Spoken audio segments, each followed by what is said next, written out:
Bigfoot Club, Season 2, Episode 1. I'm your host, Robert Jesse Dominguez. And with me always is... Well, not always, remember, but... Grizzly Clubs. And also... I don't know how anyone will understand what you just said. Why are you that way? Why are you that way? Why are you the way you are? No, I'm Ash, as always. So we're Except for that one time, and y'all regretted it. We're back, Season 2, Episode 1. We're opening the show with a guest. Opening the season? Yes, opening the season, sorry. Opening the season with a guest that I it's dear to my heart. A person that I look up to tremendously. A mentor, a friend, a brother, and anything you could throw into that. That's what I feel about this guy. So. Any good adjective, right? Yes. Our first guest ever on our show. Luke Gross. Thanks, Bob. What an I love the introduction. I love it. That was good. Yeah. No. So I feel the same about you, Bob. I appreciate it. Yeah. So do I, Bob. You're all right, I guess. So, it's been a while since we talked, right? Mm-hmm. Couple, like 5-6 years. Yeah. So the conference. The conference, right? Conference. Right. Because I know, man. I know throughout the shows I've always referenced you. I always go back to you all the time, and because I wouldn't be where I'm at right now if it wasn't for you. So I know before 99, I was just working and just doing stuff, and Bigfoot was a hobby of mine, and I would, just read books on it and watch shows, and like before I went to in 1999, I went to Yahoo and search Texas Bigfoot, and they brought you up. So I'm grateful for the path that I've got to be with you. So, man, I can't say enough good things about you. So, well, I have a lot of good things to say about you. When you came on board. Yeah. You were a fast learner. Yeah. I mean, really, and had so many questions. Yeah. It was constant questions, and it's like, well, let's learn about these questions together. Let's get the answers together. And I think we've got quite a few of them so far. Yeah, because I think in the past, I know, because I would call you. I remember sometimes I would call you. I said, I hate to bother you, but I had to go.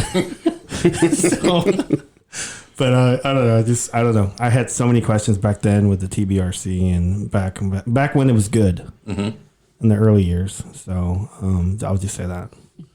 There you go. Well, I know...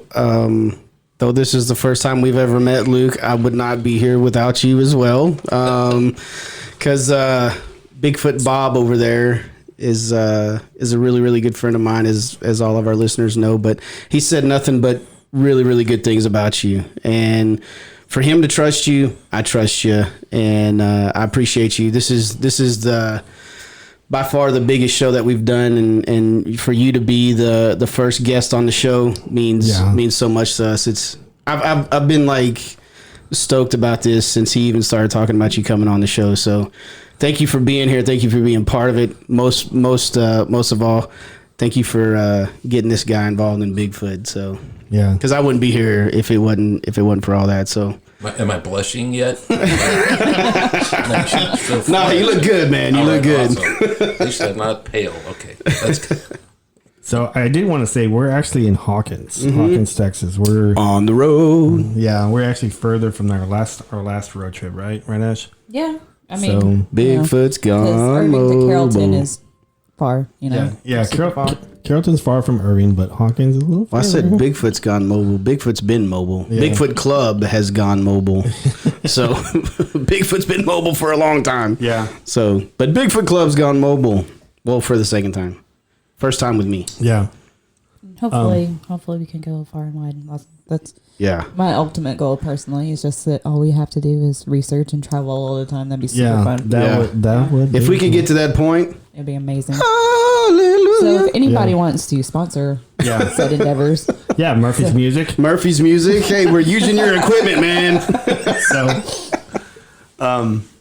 Luke, what have you been up to lately? I mean, recently, have you Work, just working? a lot of work. I've actually met quite a few new people that are researching and Bigfoot researchers? Yeah, Bigfoot researchers, and a lot of them are good, and then a lot of them not so good.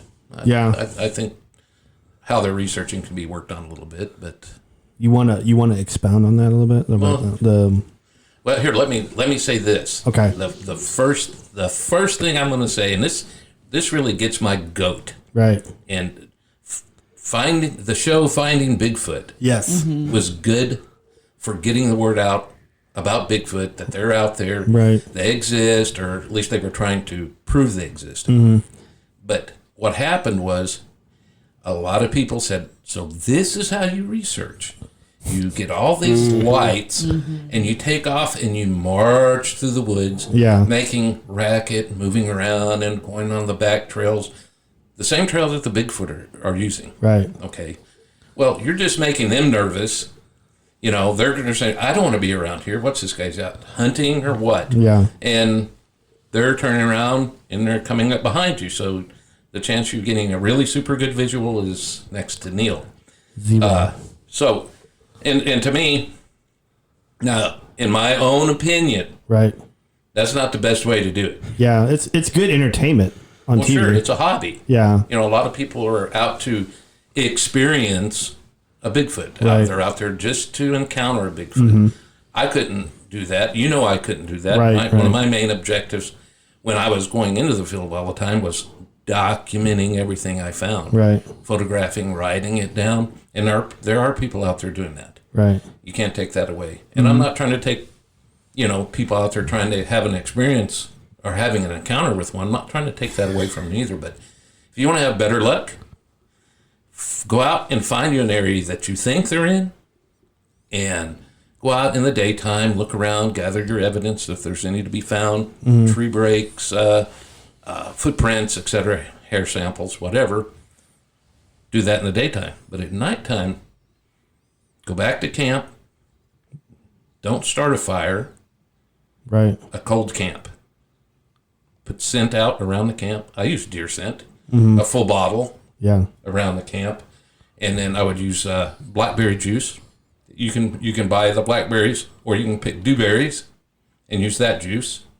You can pick them when they're in season, freeze them, use them in the wintertime for research. Right. And burn honey, and that attracts them. It really does. I've had more luck that way than running around the woods. So you find a lot of researchers are not doing stuff like that. They're just trancing out into the woods.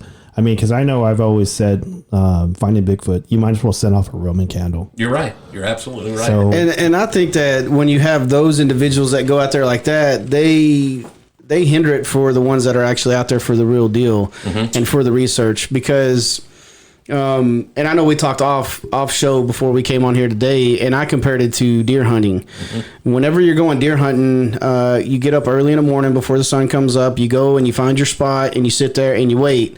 You don't go out with your guns ablazing and your cameras and your lights and all that stuff. They're going to know you're there, and they're going to know what you're there for.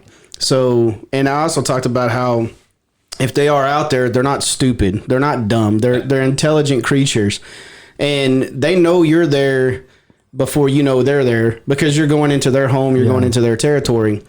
And we had mentioned how we don't want to villainize them on our show. We don't want to. If they wanted to be seen, they let you be seen. They let you see them. Well, these researchers that go out there are only pushing them back into the bush or whatever where they hide. So the ones that are out there that are really trying to do the research and get the real idea of Bigfoot to the people, they're just messing it up for them. Yeah, and that's true with a lot of them. I know there's some that are going out. I know one person in particular that he goes out and he stays out. that's the right way to do it, right? By himself. Right. And I'm talking deep in the woods. And he goes into some of the areas that I won't go into and stay at night by myself. He's out there by himself doing this. and he gets a lot of my respect for doing that. But he's not going out and raising a big ruckus and making a lot of noise and stuff. He's going out. He's building a small campfire. Right. He's actually eating food, natural food. He picks the plants and he eats the plants. He cooks the plants, and that's one way to do it right there. And he has a lot of my respect. Is he posting stuff? Is he posting stuff at all? Yeah, some stuff he is. Okay. Is this your brother? Because that's to me. If someone was explaining that to me, I said that's Luke Gross. Mm-hmm. That's how Luke would do it. And so yeah, I mean, and that's, but he's doing it right. I'm not sure if he's documenting everything, right? But I've heard some of the tales, and he's actually had dead coyotes thrown at him. Wow. Mm-hmm. And he showed me photographs of the impressions around their necks. Right. Handprint. To me, that sounds like an offering. Yeah. Would you consider that an offering, or no? He didn't? He didn't. But no, he didn't. I was going to say aggression. You know, he felt that it was an aggressive gesture. What's your opinion on it? Aggressive gesture. Okay. Yeah, it's dead, and it was thrown at me. That's pretty aggressive. Pretty aggressive. Okay. But like I said before, I'm not trying to take anything away from people who's wanting to have an experience or have an encounter. I mean, they're going to do it however they want to do it. But if you want to have a better chance, go find you an active area and go back and sit down in a dark camp. Right. And wait. Because the minute you arrive there, like you said, Chris, they know you're there. Yeah. They know because they have a scout or a sentinel that's watching the area. And they know you're there. So just go back and let them come to you and take it at their pace. You can't force the issue with these people. Right. Oh, boy, you see how it got silent all of a sudden? Yeah. Well, I call them that. I have reasons. Yeah. I didn't say modern human. Right. I always called them locals. That's a good, locals. Yeah, locals, because they've been there a lot longer than we have. A lot longer than we have. Yes. But, and that's my whole thing is, I used to call it the big hairy monster. I used to say hunting it, all that stuff. And Robert, he asked me, hey, can we not do that? And I respect that. I do. Because if they've been around so long and in their areas, if they wanted to hurt people, they'd hurt people all the time. They're not aggressive. They will be. They can be if they have to be. But the more I get into the whole Bigfoot thing and the more I learn about it and all that good stuff, and again, I'm not saying that I believe, but I like the fact that you and Robert, and when the TBRC, when you first started that group, y'all were out there trying to get the point out that, hey, this is not an aggressive creature. It's only going to be aggressive when it has to be, when it's protecting its young, when it's protecting its habitat. When you are aggressive towards it, then it's going to do that. But that's any creature. That's any natural born creature is going to have the same instincts as that. So I wanted to ask you. You say go into a dark camp, quiet. Real burning honey. The honey is obviously from nature. Use blackberries or blueberries, whatever. But I want to ask you. And deer scent, obviously, what a lot of deer hunters use that to attract. Is that? Do you think that Bigfoot, when they smell that or hear, you think that is letting them know, hey, this is one of the good guys? Is it kind of a way for you to let them know, hey, I'm not here to harm you. I'm not here to I'm a good guy. Mm-hmm. Yeah. Well, no, I can't really say that. Well, number one, burning honey. You know who I learned that from? Who'd you learn that from? I learned that from Rand Trusty. Good old Rand Trusty. Good old Rand Trusty. And bear hunters use that. Okay. To attract an animal. Okay. And I know when I smell it burning, it makes me hungry. Makes me hungry. And so to me, it's more of an attractant. But a lot of people will take food. They'll take food and they'll take foods that aren't indigenous to the area. What I've done is I'll even use anchovy paste. And I'll take the anchovy paste and I'll just squeeze the tube and it'll go on the tree. Well, it's a fish smell. I was going to say, is it just for pure, because that stuff stinks. Right. It's just very the smell. potent. Yeah. And the dewberries. Pungent, yeah. The dewberries or the blackberries, it's the same thing. That's a plant that's indigenous to their habitat. And so is the deer. And you might be able to, I haven't tried it, but a wild hog scent. Okay, you might be able to use that. Because you could go into a lot when you start talking about wild hogs and Bigfoot. There's a lot you can go into with that, Right. especially the population, not of the hogs, but of the Bigfoot. Right. But that's something you could go into. Since we're talking about Bigfoot, did you want to talk about Deborah Thornton? Sure. Deborah Thornton was a case we had early in the TBRC. It was in Lamar County. What was your take on that? Do you recall most of that, or? I don't recall all of it, right? But most of it I do. She was driving down a road. Well, I think what lake's out there? Pat Mays Lake. Is it Pat Mays Lake or is it Cooper Lake? No, it's not Cooper Lake. I have no idea. It might be Pat Mays. Pat Mays. This was an area. It was before the lake was there. It was like in the 60s, I believe. And so she was driving down. This road before the lake was there. They got a flat tire. Her boyfriend or husband or significant other left and walked into town to go get another tire or go get help or a tow truck or something. This was before cell phones and all that stuff. So the 60s, you're kidding me.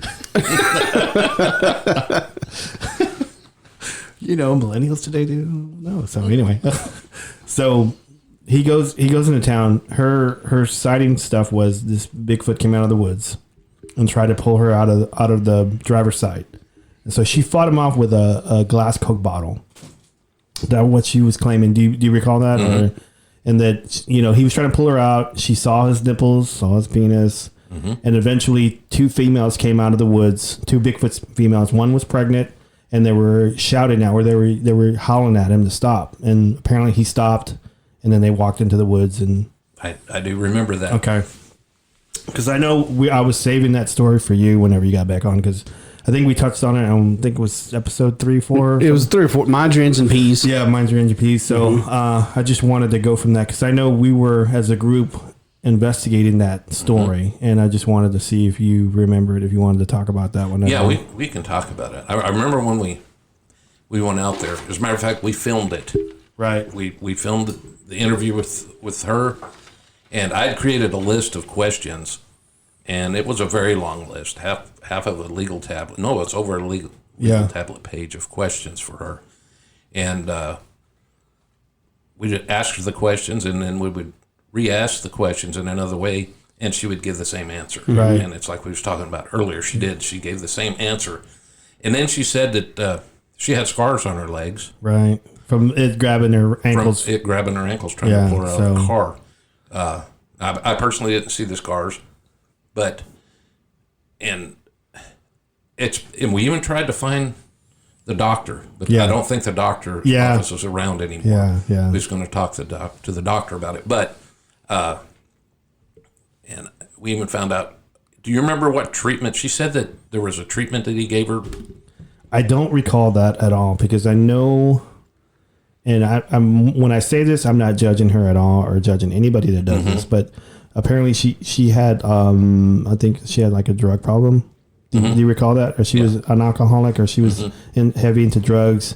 And so I think the local police didn't really believe her that much or something. But I don't recall that part at all. So I'll go with that on that. So okay, yeah, but and it was documented, and the documentation is somewhere, but I don't have it. Right, but. No, and like you say, and when she goes, we was talking about the different colored nipples, right, earlier, and the pigment of the skin, how it was pink. One was real pink, and the other one was darker, I believe is what it was, darkish areola or something. Yeah. So well, and that could I just showed you guys a picture Right. of what I've seen at Billy Simmons. I don't have it up there anymore. Right.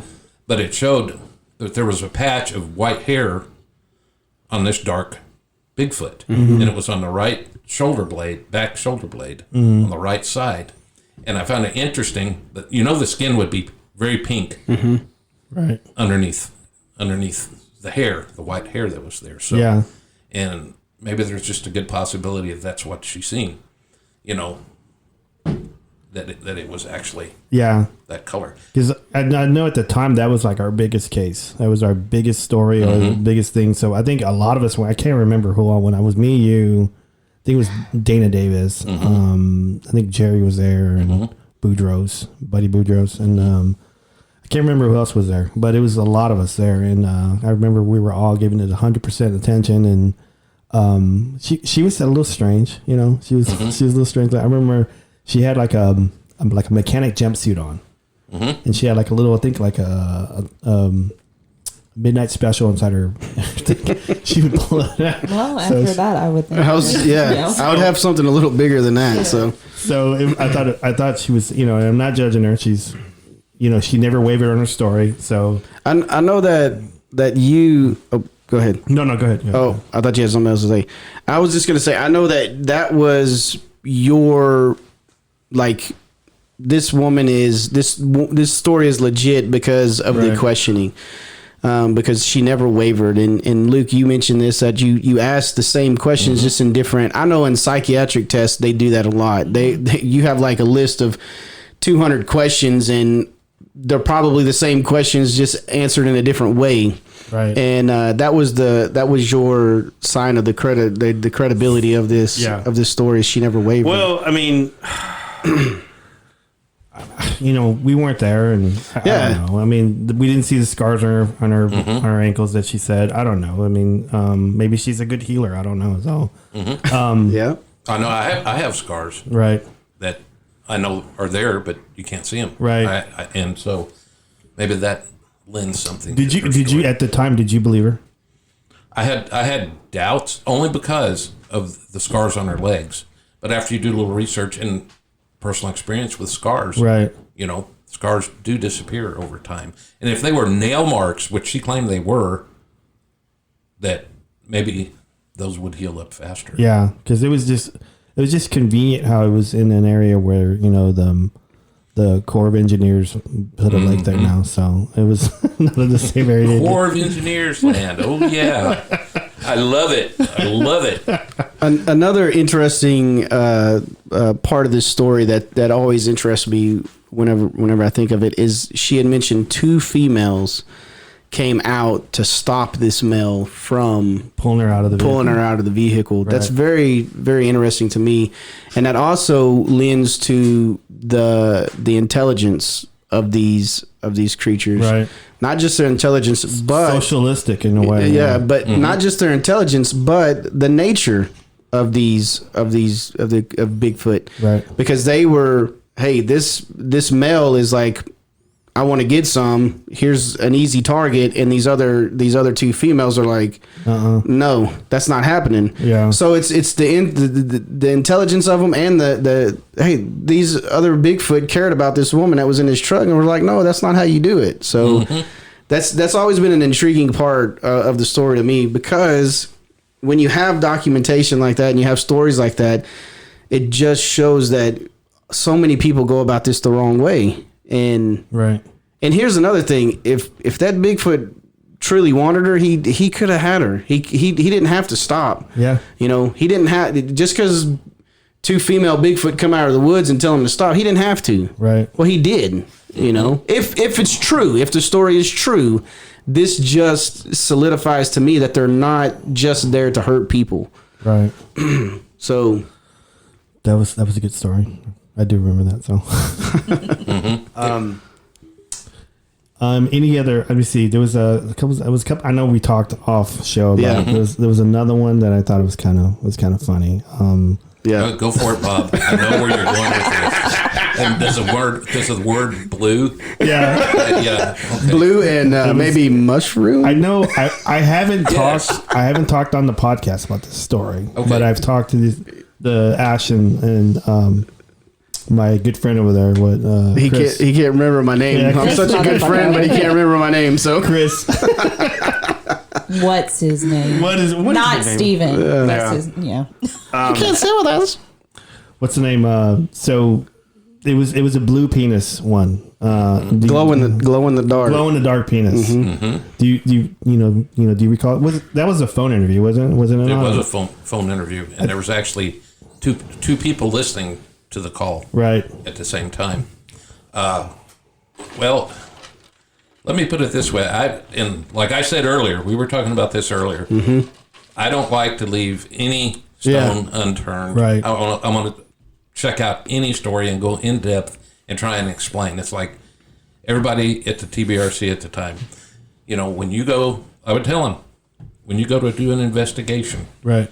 the first thing you want to do is you want to ask the question, why? Right. Okay, ask the question, well, why? Well, with the blue penis, the question why is kind of like, how is the question you ask? Yeah. How did this happen? Well, I've been laughed at about this story numerous times. I have too. So And it sounds funny, but me, you know how I am. I'm going to dig in. I'm going to find out everything I can, and that's the way I am. So what I did was I actually did some research on what could possibly make a Sasquatch's penis blue and glow in the dark. right. Well, in the area that this took place, there was a mountain, and the reason the story sounded so funny, that the ladies would say they'd see these two, I believe it was two Sasquatch, come down the mountain, but their penises were glowing. And I could only imagine the visual on this. I know. Yeah. A bouncing penis. Right? Yeah, yeah. So. But, and And one thing, to see two of them bouncing down this far away just only says how big this creature is, not just his man, but the creature himself. So yeah, go ahead. I'm sorry, I had to put that in there. yeah, that was good. But I did some research, and in the area that this incident supposedly took place, there were mushrooms that grew, and they were called the jack-o'-lantern mushrooms. And does anybody know what color they glowed? I'm assuming I'm blue. guessing blue. It was blue. Okay, well, you can kind of put two and two together. Maybe the Sasquatch, Bigfoot, whichever ones you want to call them, Right.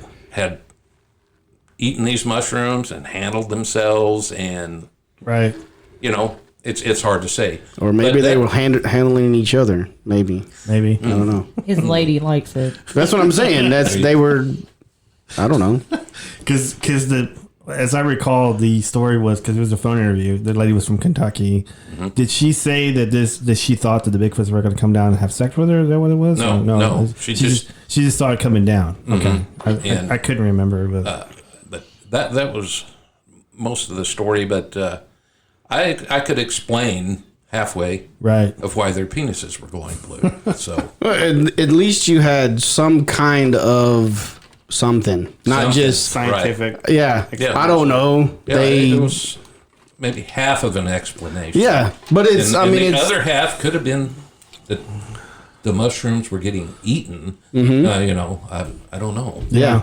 By So- whoever. Make his urine blue or But something. here's the thing: is where these Bigfoot were with their glowing penises, there was an explanation of a glowing, a natural mushroom growing in this area that was a luminescent and glow in the dark blue. So That's right. it to me. It might have been just a big dude walking up there with a glowing penis, but hey, it's Yeah. probably Bigfoot. I've never seen a guy that big, so Ash is looking up mushrooms right now. So. yeah. So, No wieners.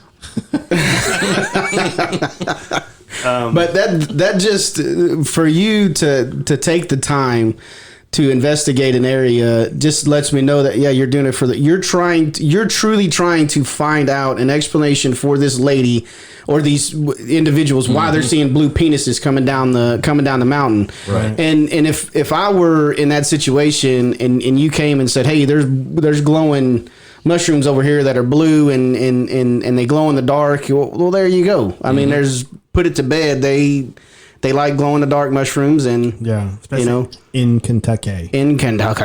So There's all kinds of glow in the dark weird shit in Kentucky.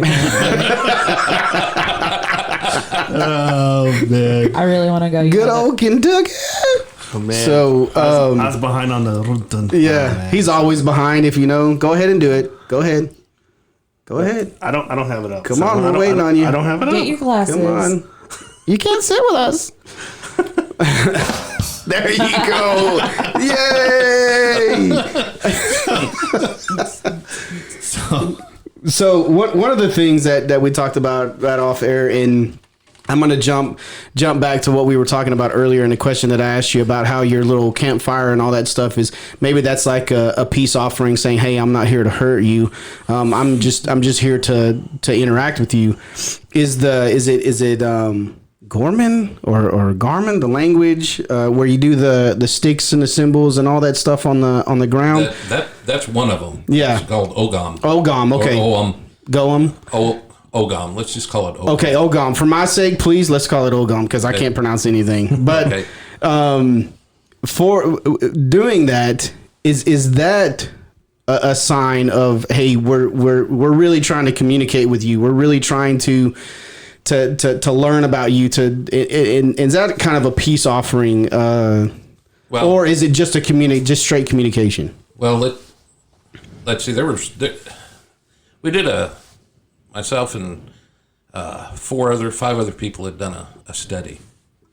Went into these because everybody was finding these stick structures or symbols on the ground, branches that's been laid out in formations, which look like some type of ancient writing. Well, I was finding them too in the big area that we used to research. We had our research stand in. And this isn't just like they fell there. No. These were purposely put there for a specific reason. Mm-hmm. Okay. They were placed there. Now, whether they were placed there for us to see, or if it was communicating between themselves. Yeah. But come to find out that we studied thousands of different languages, ancient languages, and we found one that really connected. Actually, it's a combination of several, but one of the main ones that we found was the Vinca symbols, and then Ogam. Okay. I'll get to the Ogam part in just a minute. Yeah. There were several. No, I'll go ahead and delve right into that. Right. I got into a habituation situation where I used to live. Which city was that? It was in Golden, Texas. Golden, okay. And it was November. It was a warm November, and I was outside. I was barbecuing chicken. Love to cook outside. Barbecue chicken. Barbecue chicken. Yeah. But I was barbecuing chicken, and as I was sitting there, I had a rock thrown at me. Mm-hmm. And where this was located, you'd say there is no way that Bigfoot could be in this area. But there's nobody on the other side of me. This is in the country, and there was a fence line there. Then I had an outdoor light. Well, I said, okay, I've been seeing these symbols and stuff, so I just turned around, walked directly towards the area where this rock was thrown from. I had an old dog kennel that was about 3 feet off the ground. It was a big one. And I took some branches, and I broke these branches. And I laid them out, 1 vertically and 4 horizontally this way. And I waved. And I turned and walked back and started cooking my chicken again. Mm. I went out there the next day, and the branches on this symbol were rearranged. There wasn't wind. There was no wind that night. There wasn't an animal. They were arranged in a different way. And I said, okay, so I'm not imagining this. And then I said, well, that kind of looks like the old Irish writing, Ogam. So I said, Ogam. So I started reading about Ogam, started studying Ogam, and learning how you could actually read Ogam. Mm-hmm. So I laid one out. I have photographs of it on top of this kennel that said, friend. And I got a response back, but just one branch was turned. And then I told a lady that was in the study, Tina Harder, was in the study. I told her to place this out, friend. She got this huge, an amazing response. Amazing. And it said, Bamoa. Bamoa is what it's spelled. Bamoa? Bamoa. Knowing me, I had to go in deeper. I said, I'm going all the way into the rabbit hole here. Yeah. So I started looking at Bamoa, and come to find out that Bamoa was a tribe of Indians in Mexico, in southern Mexico. And I said, interesting. So, but this was a long time ago. This was like when the Spanish was there. Right. The Bamoa Indians moved north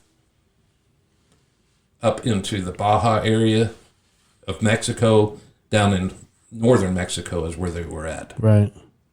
Well, come to find out that the Bamoa were actually these people, and they moved into southern Arizona, which was not the Hopi Indians. I'm trying to think of the name of the Indians. My gosh, it was right there on the tip of my tongue. Pisses me off so bad.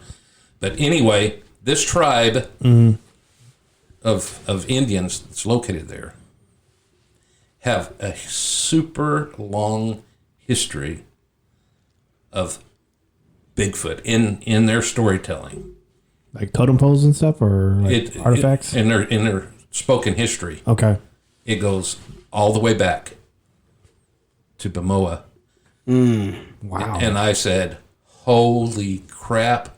There's no way. And I had I talked to somebody else that confirmed about the history of this tribe of Indians. Right. And of Native Americans now. And it was an amazing story. So to me, I was told something, or she was told something. Yeah. Very important. Right. And just had to dig into it. But we got to where you could lay out these 4 branches, or the branches, but they had to be a certain length, a certain diameter, half-inch in diameter, 24 inches long. Right. And everybody did the same thing? Everybody did the same thing. And this was happening from Oklahoma to Texas, to Pennsylvania, to Canada, to Ohio. Everybody was getting the same responses. This was known. Did everybody like put this on video? Did they take pictures of it? I've got photographs of every one of them. Are you going to? Did you release this at all, or did you? At one point in time, I did, but I pulled the videos down. Okay. And because this actually, when you start interacting with these branches, these symbols, right? When you start interacting, they become they're more vulnerable to, because you're a friend then. You're trying to communicate. Yeah. You're talking. You don't know what you're saying, but you're talking to them with this one symbol anyway. Right.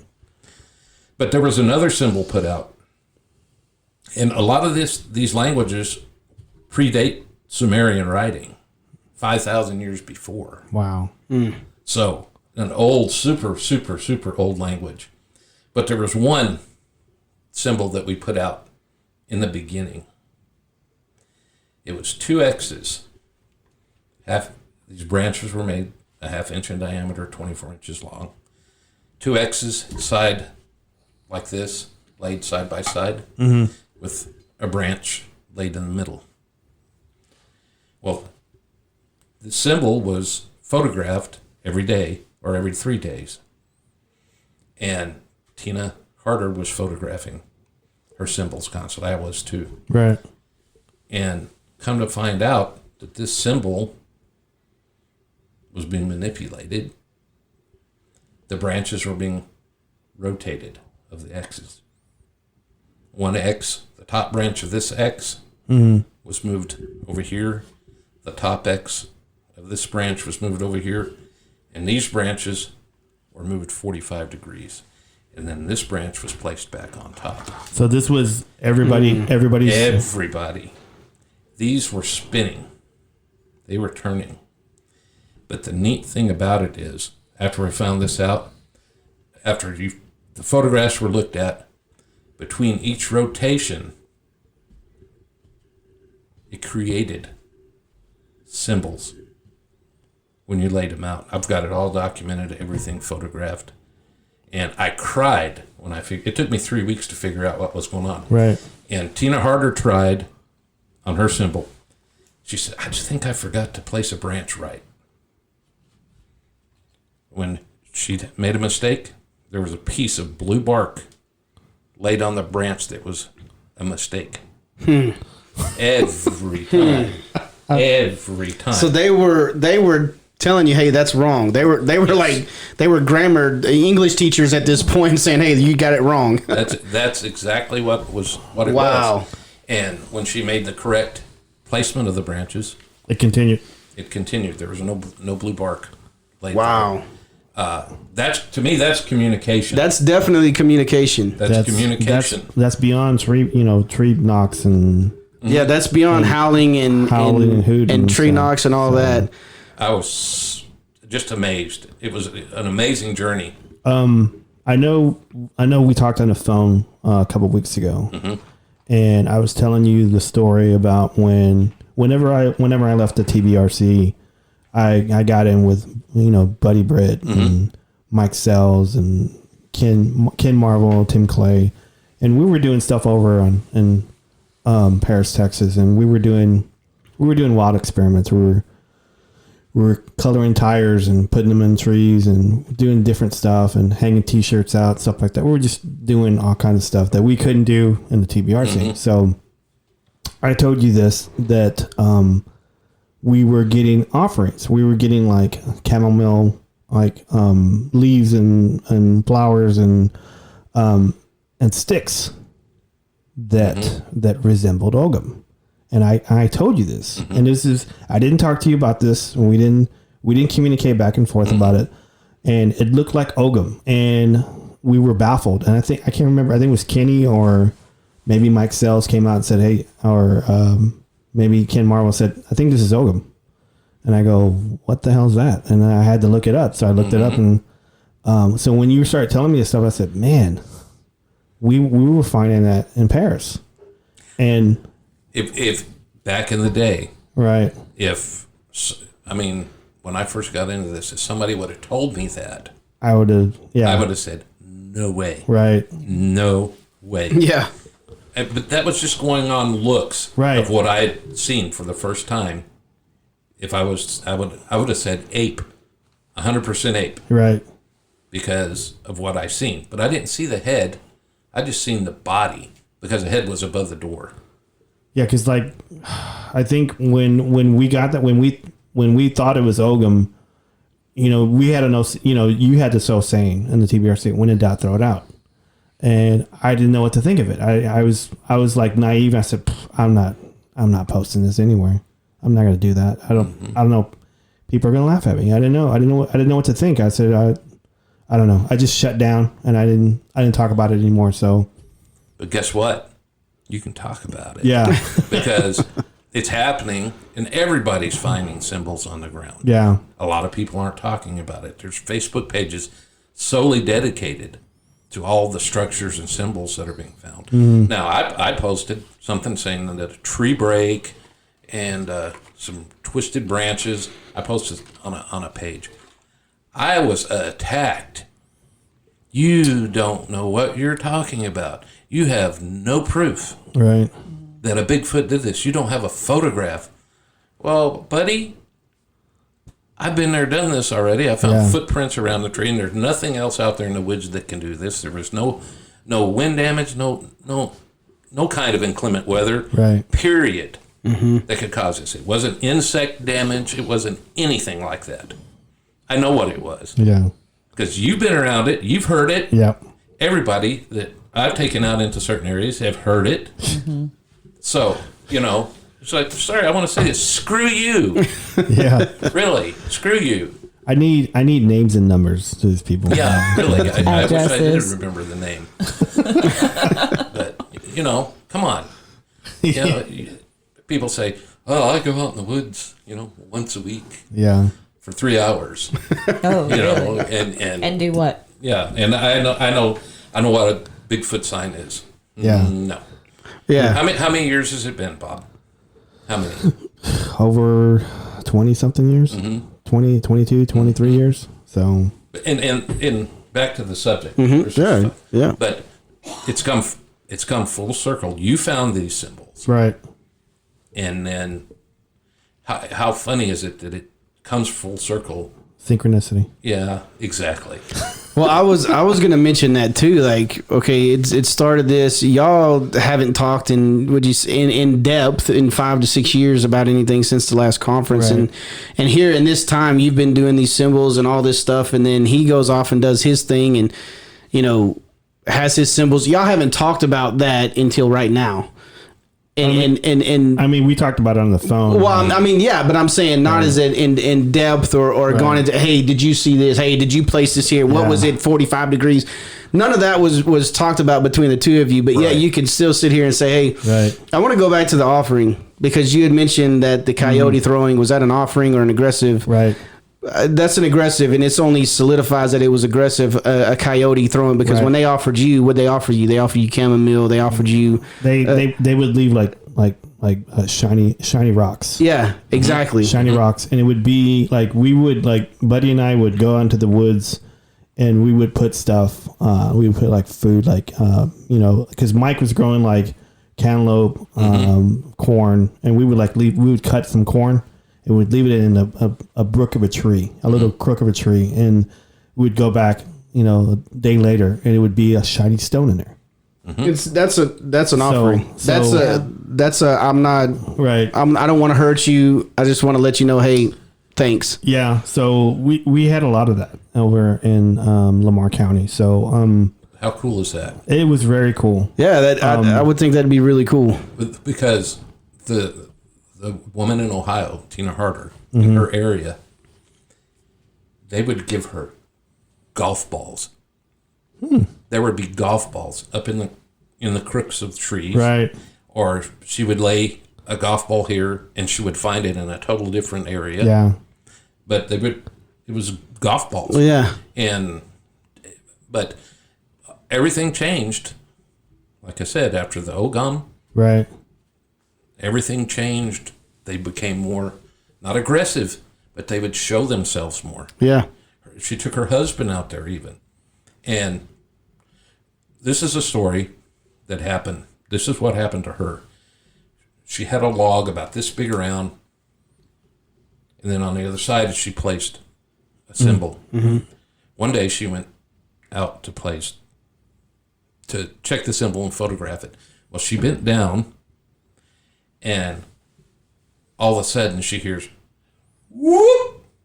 And she stops, and she backs up, and she says, oh no, they know I'm here. They're watching me. She goes to do it again, and she gets another whoop. Right. And this time she's scared, and her husband was with her. Yeah. And all of a sudden they see one take off. So they were there watching her, waiting on her to come manipulate this symbol. So that changes their behavior. And as far as releasing it, I'm afraid that it could cause one to get killed. Yeah. Yeah. And I don't want one to get killed. Now, I will state this, and everybody sitting at this table knows this, that the only way to prove it, I don't want it to happen, but the only way to prove it is to have a body. Yeah. Right. but I'm not going to be the one to do it Absolutely. because there's always more than one. Yeah. Always. And you're not going to have enough firepower to get yourself out of that No, situation. you're not. Yeah. Unless you have a helicopter, like a I don't know, Chinook on waiting, scoop it up and get it out of there because you're not. Oh, it's like you're not gonna do capturing that. one. Does somebody remember capturing somebody coming in from Utah Yeah. and had a huge plan to capture a Bigfoot with a rocket? Who was that? I don't recall. Can you refresh my memory? But he come in and we actually entertained the idea back then. Yeah. That was crazy. But we've learned so much since. Yeah. Well, my thing is exactly like you were saying. If you release something like this, and I'm sure there's other people out there that know this and can manipulate this and all that, but we had talked before we got on the show about somebody shot one, and you said, "Go on, big boy, go on there and get it. You're big enough to shoot it. You're man enough to shoot it. Go in there and be man enough to drag it out." That's exactly right. You're not going to drag it out. Nope. Because what did you say? The other ones in the surrounding area swarmed this injured Bigfoot, and we're like, "Come on, let me see what you got. Come and get it." You're not going to go in there and pull it out. No. It's not happening. Well, it's the same. It's the same thing. It's the same thing. There were bear hunters Yeah. in Michigan. Where they go up, and in Michigan, Amber Alert. Flash flood. What's going on? Weather. It's Amber Alert. Amber Alert. It's worse. Whatever, kids. I thought the government was going to come get us. Oh, no. That's when you They start know. hearing That's what happened earlier. Oh man. Okay. Yeah. Sorry. But you have you have bear hunters. Okay, you can go bow hunt bear, but you can't have a sidearm with you. So this one guy shot a bear with his bow, but wasn't man enough to go hunt this bear on the ground. He shot him out of his tree stand. If you're gonna shoot it, go kill it. Put it out of its misery, and be done with it. And it's the same with Bigfoot. If you're gonna shoot one, you better be man enough. Either if you don't do it with the first shot, you better be man enough to go do it the second, or try to, because it ain't gonna happen. Well, and I know that I've never killed an animal unless I'm going to eat it. Right.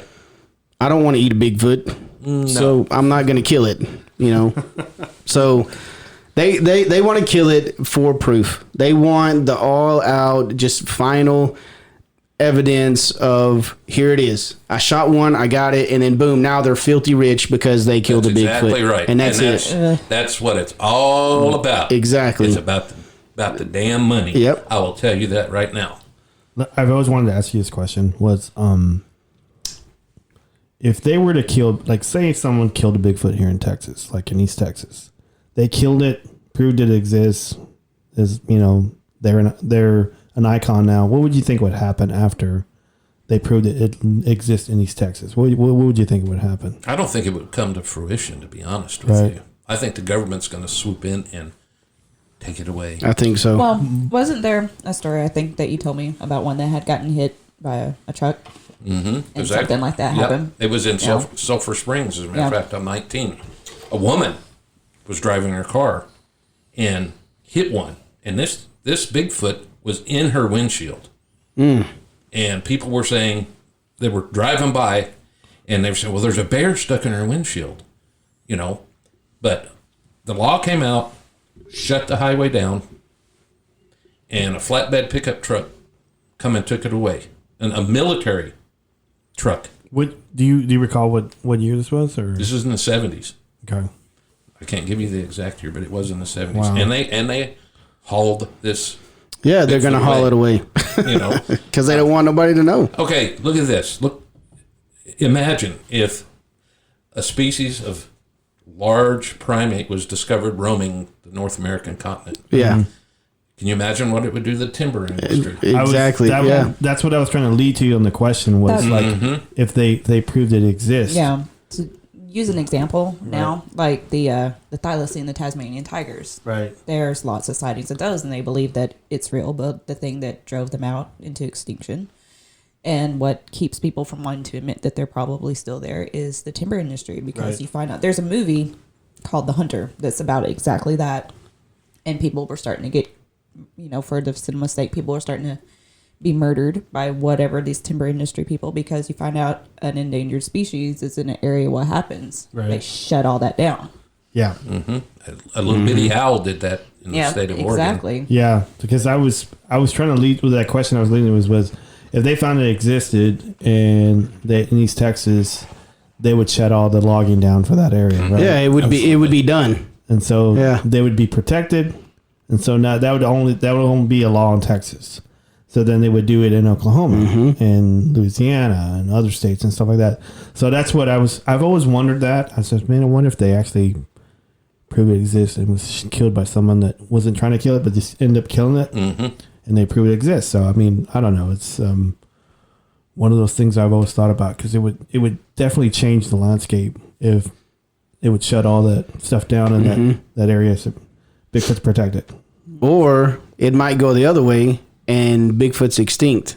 They just go in and do everything they can to execute them all, which is Under the radar, yeah. Yeah, under the radar. They would send, and so I could see it going both ways. But I guarantee you, just like this truck accident you're talking about, they're going to come in, they're going to take it away, they're going to sweep it under the rug because they play us for fools. Well, and there's another encounter that took place not far out of Sulphur Springs, and this was in some swampland or some bottomland off of 19 also. And there's two guys had went into this area coon hunting, and they were in there. One of them was a big guy. He was about 6'3", 6'4", weighed 300 pounds.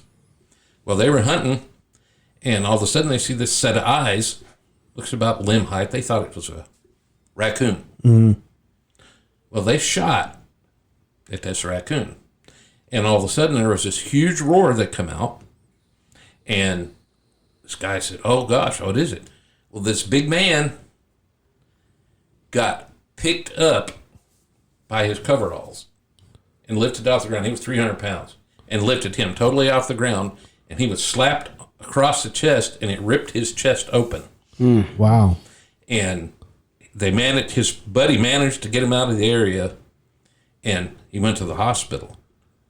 Would you believe that the sheriff department come to the hospital and said, "I'm going to give you $400 I remember this story. if you keep your mouth shut about what happened." So there you have it. Somebody, the government, probably all aspects of the government know about it to a certain degree. Didn't they say it was a panther that did that? Did they say it was a panther? Or they said it was probably a panther. But why would they tell them, "Okay, here's $400, keep your mouth shut"? Yeah, to say that a panther did Panther did it, yeah. I do remember this story. And again, I go back to this creature out there that just got shot. Exactly. He's not there to hurt you. Right. He wanted to hurt you because you shot him. That's right. But it was only because you shot him. Because before you shot him, he wasn't doing anything. All of those incidents, I've got at least 2 reports out of Alba, Texas. There's an area over there called Cedar Lake. Guys were down there catfishing at night. This is an out of the way small lake. They're catfishing, and all of a sudden they see these eyes looking at them.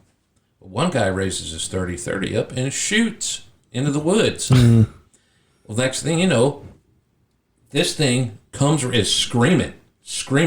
It runs around, and it comes to the front of their truck, and this thing beats the crap out of this guy's truck, the hood of the truck.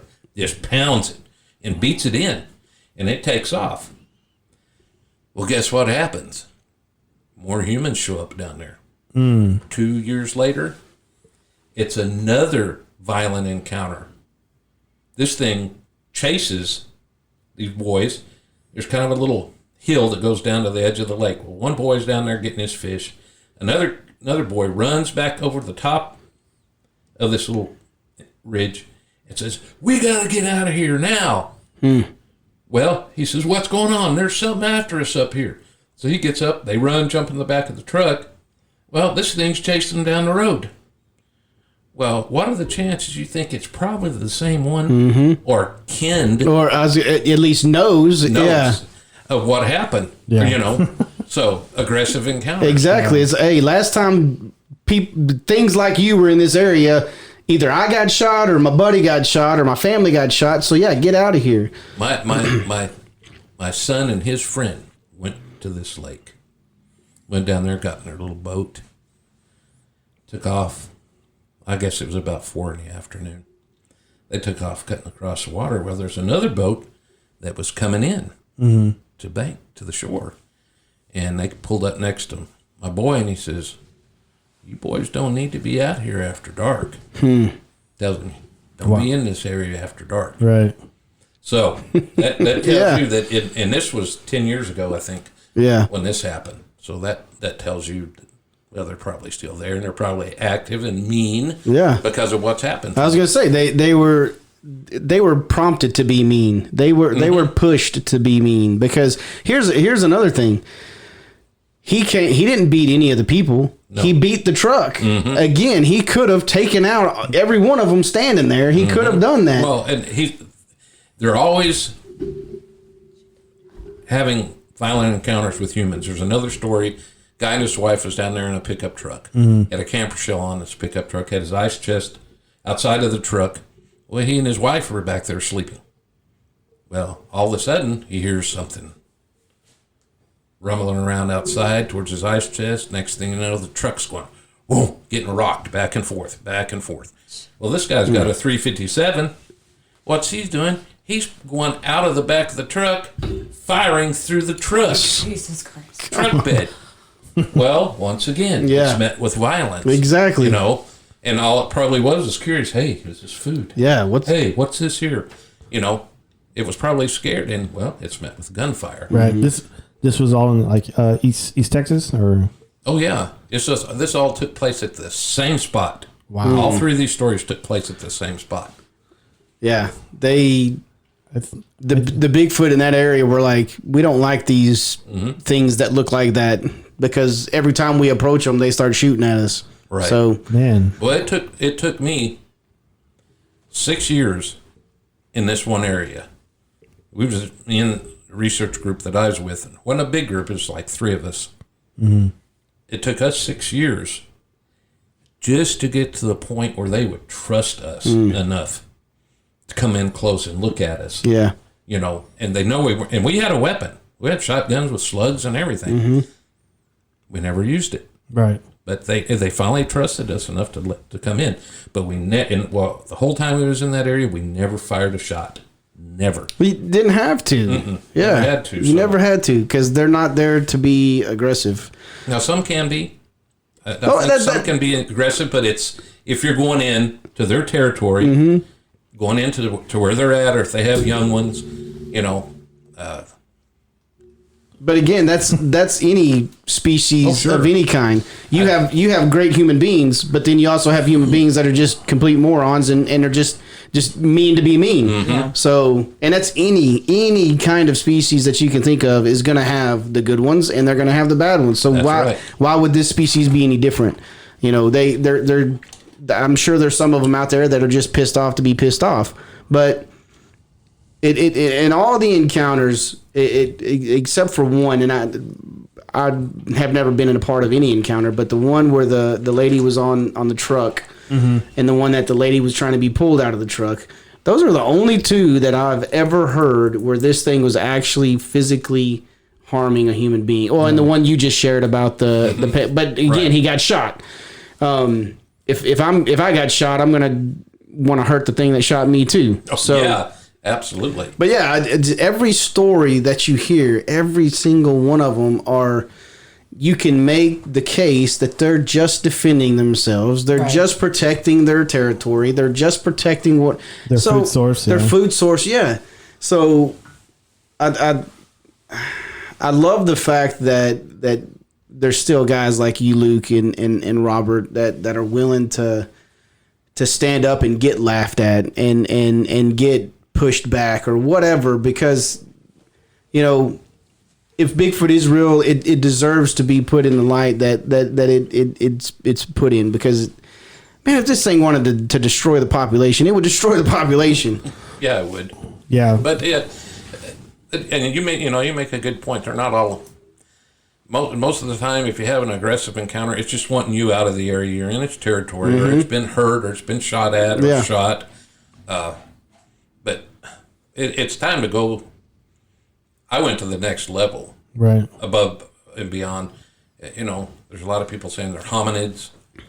No, right. Or hominoid.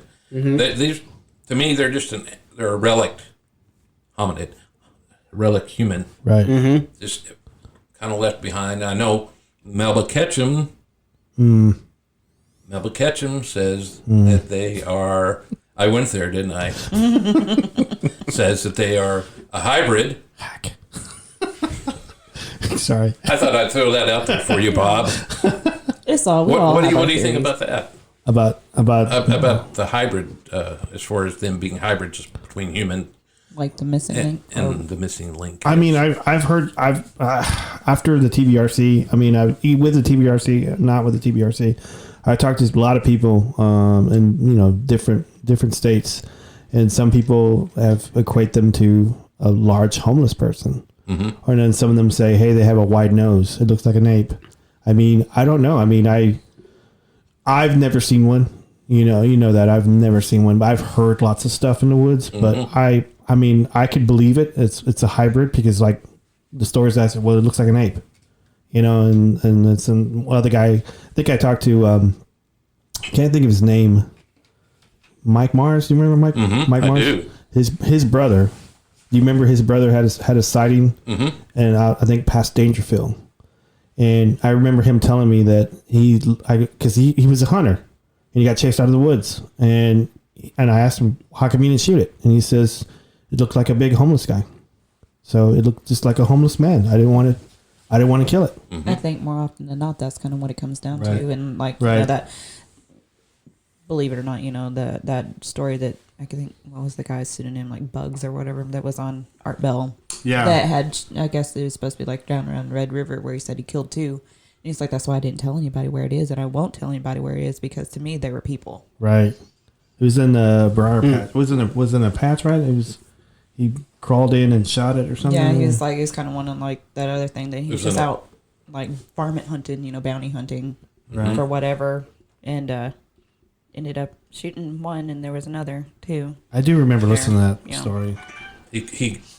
The guy actually, he was coyote hunting. Back in the day, the coyote pelt, I believe, would pay like between $30 and $70 a pelt. And this was in the 70s. Wow. And so he was out hunting and said he shot it, tracked it to a plum thicket patch. Right. And it said it stood up. He shot it and it went down in another one. No, the other one was already in there dead. The another one stood up and he shot it and he said he buried it. Yeah. And there was a guy that I talked to, well, I actually know him. He worked with a guy who knew Bugs. Wow. And he said that Bugs was never going to tell anybody where it was at, where it was buried. But he kind of raised his eyebrow too at the same time, saying he wasn't sure if Bugs was telling the truth or not. But to me, you know what sold me on that? What? What sold me was the plum thicket, Yeah. because it's one of their favorite dadgum foods when they're in season. Yeah, and I've listened to that a couple of times. I think you can find it on YouTube, and it just you can kind of tell when someone's full of shit and when someone kind of doesn't want to talk about it. And to me, more often than not, when someone's just kind of like, I'm not sure, then more of like, oh yeah, I was down here and this happened, when it's like, I don't want you to know what really happened and where it was or who, and him not telling who he is too, and kind of says a lot. Yeah. But you could go either way with that too, because Luke, it adds to it. Luke, you said dadgum. That's my favorite word in the whole world. Dadgummit, I said dadgum. Oh my gosh. That's my favorite word in the whole world. So he says it all the time. and he always laughs at me when I say it. So I love that word. Yeah, fist bump on that one, buddy. Not to put pressure on you or nothing, but are you going to re-release the Ogum stuff? Are you going to redo it? Okay. Yep, I am. Are you I'm going going to to release it all. you going to do it on the YouTubes? Yep, on YouTube. It's full. It'll be over an hour of video Okay. that's released, and it's shocking. It needs people need to know what's going on. A lot of people do, but they don't understand it. Right. What's going on? A lot of them understand. Well, look at that structure. It's over there. It's leaned up against the tree. All these branches. They're not looking at them close enough. Right. You know why? Because symbols that are on the ground are found on the ones standing up. And the only reason that I can think of is a lot of the ones that's found in the symbols or in the structures standing up is in snow country. You can see it standing up. It's not buried by the snow. I wasn't thinking snow, but I was thinking of elevation to be able to see a further distance. If one of them is over there and you want to communicate, you're not going to lay it on the ground, you're going to stand it up. So snow country, I never thought of the snow, but I did think of if I'm trying to communicate with somebody way far away from me, I can't put it on the ground. Right. So but snow country is because it is on the ground, they stack them up because they can't put them in the snow. What do you? I mean, do you equate it the same as like? Remember when we first started doing the TBRC, we would find stacks of wood like that. It would be like different like birch and pecan. And, tree species has a lot to do with it. Right. A lot of the times you'll have a food source tree branch Right. that's involved in the symbol, and a lot of them are red, which are plum trees. Right. And some of them might be a honey locust tree branch. The species of tree says a lot in the symbol too. But, and sometimes, no, most of the time, you see these symbols, you'll look, there'll be leafy ground, litter on the ground everywhere. Well, interesting enough, the leaves are raked back when these symbols are placed. And it's because you have the dark soil underneath. Right. And these lighter colored branches, they pop. You can, oh wow, look at that, there it is, I can see it.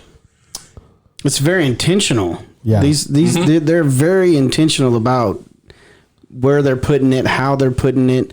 And I loved that they're correcting. They put the blue bark on there and said, no, you got it wrong. Try it again. Oh, no, you got it right this time. So now we're going to... That is incredible. At least it's not a ruler hitting your hand. Yeah, it's like, bam.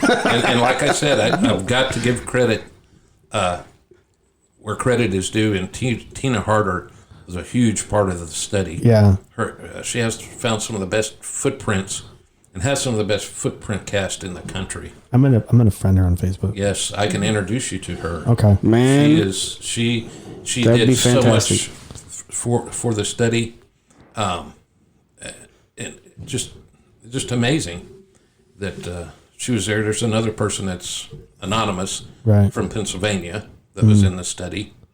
Then Kenneth Jaworski, anthropologist, was in the study. And a couple of other people, but Winona out of Canada. I don't know her last name. Are you still in contact with all these people? Yeah. Okay. Matter of fact, I was invited to Skype with them. Nice. We used to have meetings on Skype. Right. It would be Bigfoot question night. Somebody would come up with a question about Bigfoot, and we'd ask it. Well, what do you think? What do you think? You know, everybody would have their own questions. It was awesome, totally awesome. But no, I'm still in contact with them, but it was an amazing study. And I will tell you another reason why we released the study several years ago, and that was because there were people out there that were saying, "Oh, there's these symbols in our area. Well, this symbol, that means this is." Whatever this Bigfoot, they decide to call it Bigfoot. They say, well, that's her name. That means her name. Or no, this means go west. This means, so they were saying they knew what they meant. So wrong. So what you're doing is getting a blue branch. No. What a correct Wrong answer. Wrong answer. Yeah. Correct. And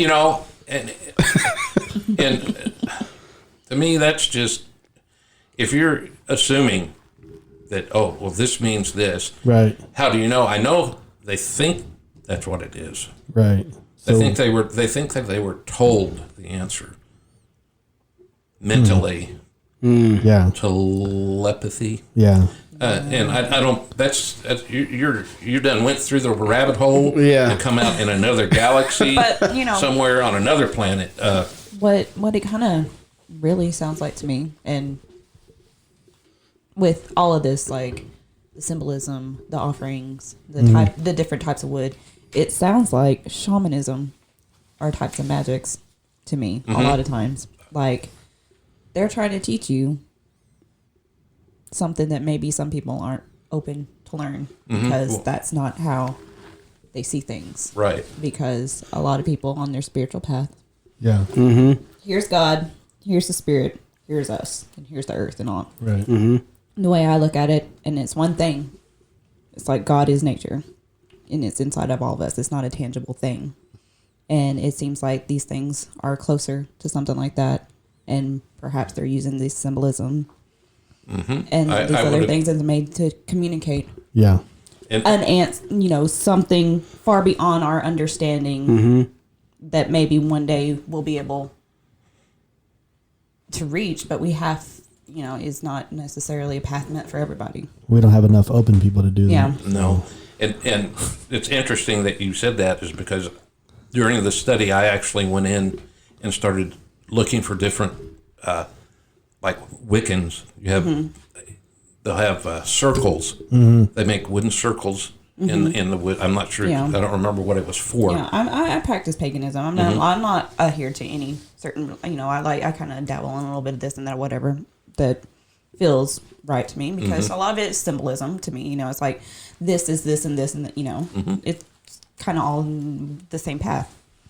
And yeah, most of my practicing is out by the river in the middle of the woods, and that's just, you get out there and it's like you rediscover something that's already inside yourself that you don't know is still there. Right. It's something old, something deep, something rooted, and we're all is everything. Every little piece of mineral to every human being is just interlaced and interconnected in this energy. And like we were talking about, like divine, math and sacred geometry and things, like it's all connected.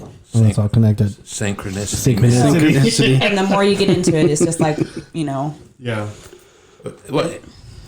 when things like that, they said in Hillier to go back, like it's like when things like that start showing up to you, when things start making patterns and things like that, it's like you are on the path of something bigger than yourself. Right. And you're on the right path. It might be something little. It might be this huge revelation, and you have to be open for it. And it's scary. It's not easy to do that either.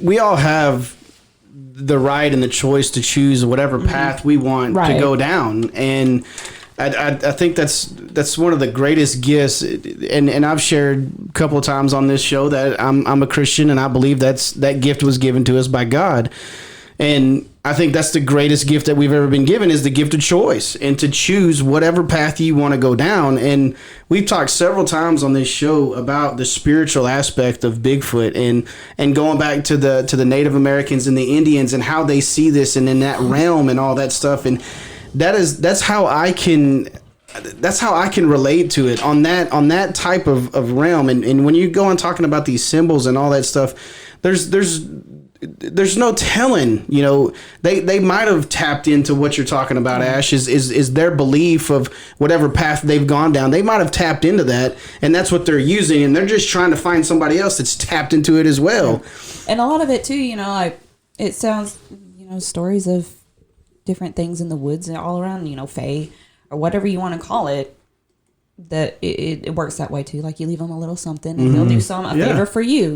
Exactly. Well, you go back to the ancient, the Aztecs, the Mayans, all that. They're sacrificing people. Hey, I'm giving this to my god or to my mini gods, or they're sacrificing before Jesus in Christianity. Before Jesus, you sacrificed your best goat or your best sheep or your best ram for favors. Yeah. You're sacrificing that to say, hey, I'm sorry. In Christianity, it was for forgiveness. I'm sorry. I have to sacrifice my goat because I was wrong.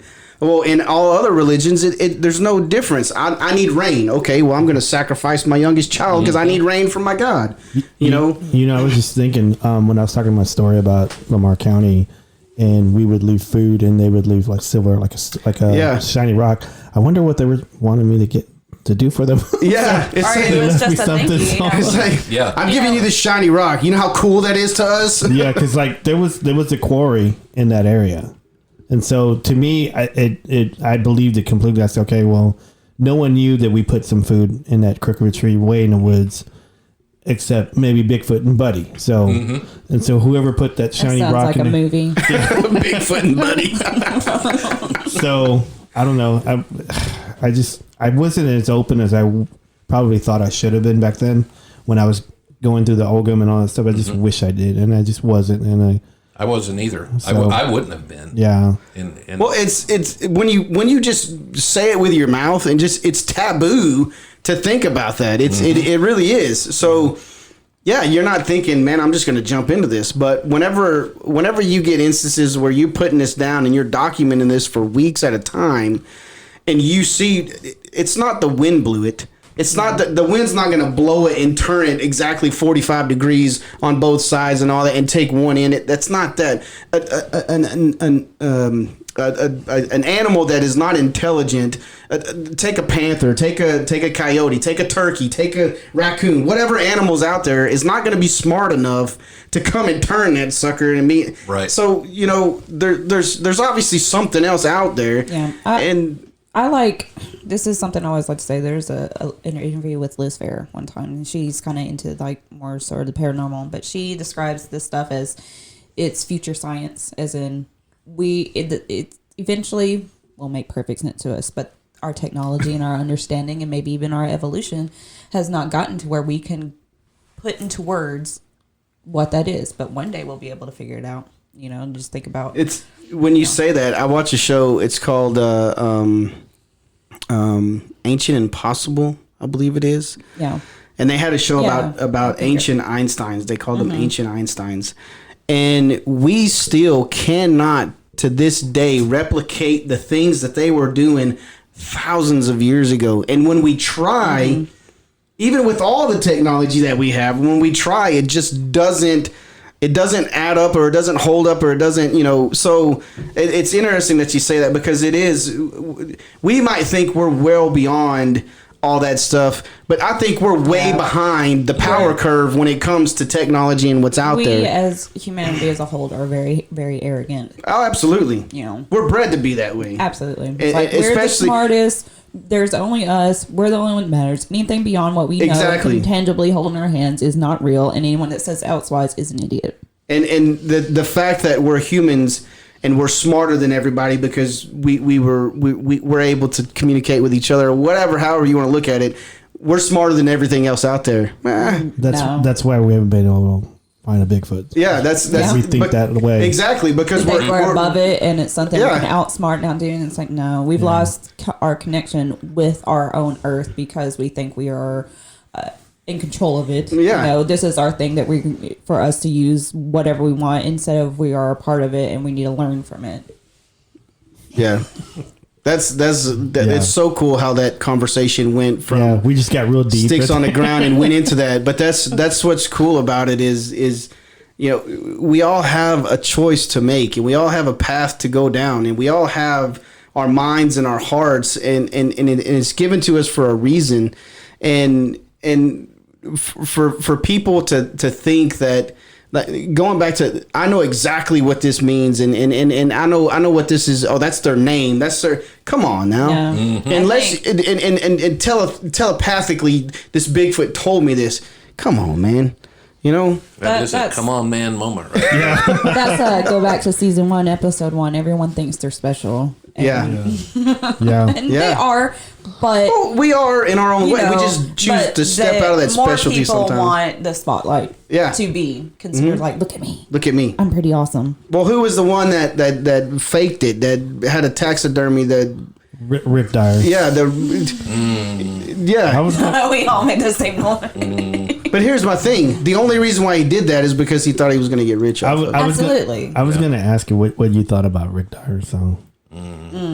I think the is enough. That's too much. What too about much. What about Tom Biscardi? Way too much. I don't. Bob, stop pulling the trigger, man. What about, Go ahead, pull it all you want. while we're at You'll it, hit how on about something. What about the Gearhart guy? Gearhart. You'll have to remind me. He's the one with the with the leather cowboy hat? leather cowboy And the hat. three-toed one with the long hair, Oh, right? I don't know much about Yeah, Ken right, Gearhart. right. Yeah. I don't know. I haven't. He's a pass. I'm gonna pass on him. I'll pass. Okay. I just know from what I've seen him on TV, and he Yeah. seems ridiculous. You know, I've never heard of the I guy. don't So know him. I guess he or a cryptozoologist is what Yeah. he is. So oh, you know, there's several. He does the rounds and all the Bigfoot conferences. So, Yeah, and there's nothing new being because said. you don't, does he carry around his own autograph? does he carry an autograph picture of himself? No. I There's- wouldn't. do you know that Craig used to do that? He used to carry autograph picture around. He's on Monster He Quest. he used to sign them at conferences. He carried autograph pictures of himself. Oh, I would never do I that. can't imagine. Yes, I know. I mean, just the Eric. I'm thing. going to start doing it sorry. because nobody knows who I am and just give it to strangers. I was Like walking in the store. just walk in and say, "Hey, here's a picture of me autographed. Keep that; it'll be worth some money someday." Oh man, So sorry, Luke. Hey, it's all good. It's all good, brother. Don't My worry bad. about it. I did. I like to stir up trouble. I did want to talk about one story, and it was to me it was a funny story, but we talked about it like right before the show, but we were in Newcomerstown, Ohio. Do you remember that? I do. It was Don Keating's 13th annual Bigfoot conference, and it was me, you, Jerry Heston, and somebody I won't say. So we were there attending the Bigfoot conference as TBRC members and stuff. And what? All I can think of is Jabba the Hutt jokes. So I was like, did he ask you to bring him solo? no. So we're there at the conference, and we were there in the hall when they were doing speaking, and we had a break, and there was a really big tall guy there. He was like 6'7", big. He looked like an Italian guy. So, and then for some reason, I think you walked off with him, and Jerry asked me, "Hey Bob, can you go with me to the hotel room?" I said, "Okay, yeah." So we walked back. We opened the hotel room. You're sitting on the bed, and this big guy is he's pointing at you and goes, "Listen, motherfucker." So I remember. So I turned to Jerry and I said, "I guess we're gonna fight tonight. We're gonna fight for Luke." But that's always stuck with me all the time. I said, "Man, I guess I'm gonna put some dukes up for Luke." So Yeah. what was that about? yeah, I was. He was actually telling me a story about his encounter Yeah. that he had in Washington. So he wasn't directing the MF at you. No. Okay. No. And it was quite a tale Yeah. that he had. He was in the military. I can't remember the name of the base, but he had a German Shepherd dog. I believe it was a German Shepherd. And they went out to this one area. I can't tell the whole story because my memory's not all that good anymore. Right. But I do know he went to the area. He had one guy, a younger kid with him, Right. and something happened. The dog come running back, got under the Jeep. They had a Jeep. The dog got under the Jeep, and this Bigfoot breaks cover and roars at him. And first he hears gunshots, and he goes to the area where the gunshots were at, and he found this young soldier backed up against a tree holding his gun, firing with no ammunition. He was still shooting. Yeah. Well, he was obviously shooting at the Sasquatch. But he had ran out of bullets. Ran out of bullets, and then he sees this Bigfoot come out of the tree line. And that's about as much as I remember. If Mike was his name. Right. Very, very intimidating man. Right. Because he was so big. Yeah, he he was. had a great story. And I believed every bit of his story. It was because there's so many other stories that come off of that base. Right. And several. So was he, when he was saying, look, MFer, what was that in reference to? It was, I will tell you what it was about. He was saying, he cussed a lot. Yeah. And he told me, he was telling me that, look, MFer, this really happened. That's what it was about. Oh, okay. He was really saying, this really happened. Yeah, Gotcha. he was just a foul-mouthed person, right? He was. So Yeah. it wasn't. Nice guy, but, you know, He just liked, well, he's military and he likes to cuss. That's right. He seemed really nice, but I remember because I came into the tail end of that story, and what I recall him telling it was that he was on the military base. He had gone to his superiors, and they didn't believe him, and they told him to write like because I guess he fired the weapon, so he had to do like some written report about it, but they told him that it was a bear. And he didn't want to do it. And so I think he was fighting or arguing with his superior officer from what I recall the story. But yeah, I was pretty scared of that guy. Yeah, he was very intimidating. Yeah, especially when he says, where's Luke Gross? Where's he at? I'm here to see Luke Gross. But he's a nice guy. Yeah, that was a good time, wasn't it? We had a good time there. Oh yeah, there was a lot of, and I even had like 75-year-old groupies that time. Right. That is awesome. Best fun.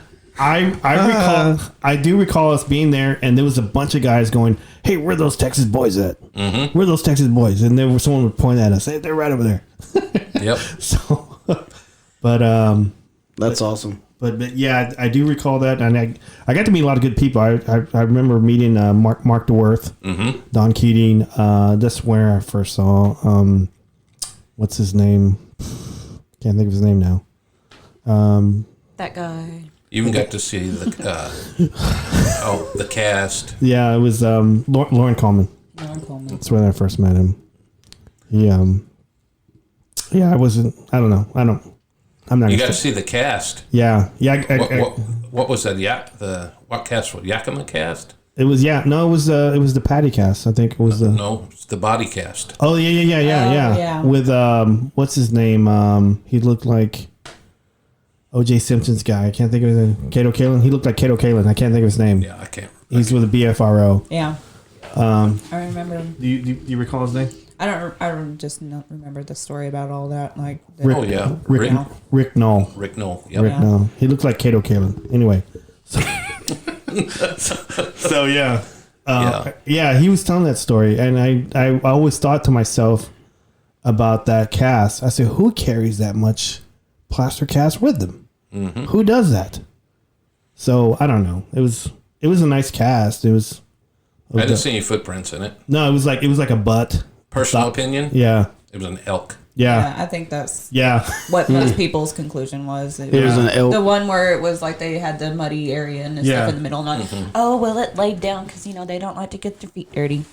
And it was reaching over here and this Getting is an apple or something. Yeah. But the funny thing was there were no tracks found, no Bigfoot tracks. It was all elk tracks. Yeah. So, And there was a butt cheek. It was like a butt cheek, a thigh, or something, or a leg, elbow, or something. I watched this. it was a knee. I was like, It was something special. Yeah. Where they like segmented it and whatever and try to recreate it in the computer and blah, blah, blah. But who carries that much cast with them to do that? Yeah. Somebody that wants to Nobody. be on TV and have their special where they take their computers. I'll tell you what, if y'all have never seen an elk, them son guns are huge. Yeah. Yeah. They are massive. And I'll tell you what, whenever they roar, you can feel it. I can imagine because most people know what You know they what sound my- like. Yeah. My morning alarm that wakes me up is an elk bugle. Is it really? Oh yeah.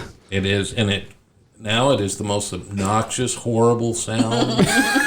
I can't, and I've been woken up by elk in Colorado, with a bugle. It's like, Wow. oh how awesome is this? Now it's like, I wish you'd shut the hell up. You know who does a good elk call?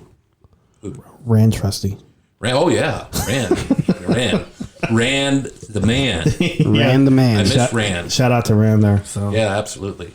So he's good people. I think he's still on my Facebook friends. Mm-hmm. But I think he's quiet. He doesn't say much anymore. A lot. He's doing a lot of looking for stones. Yeah.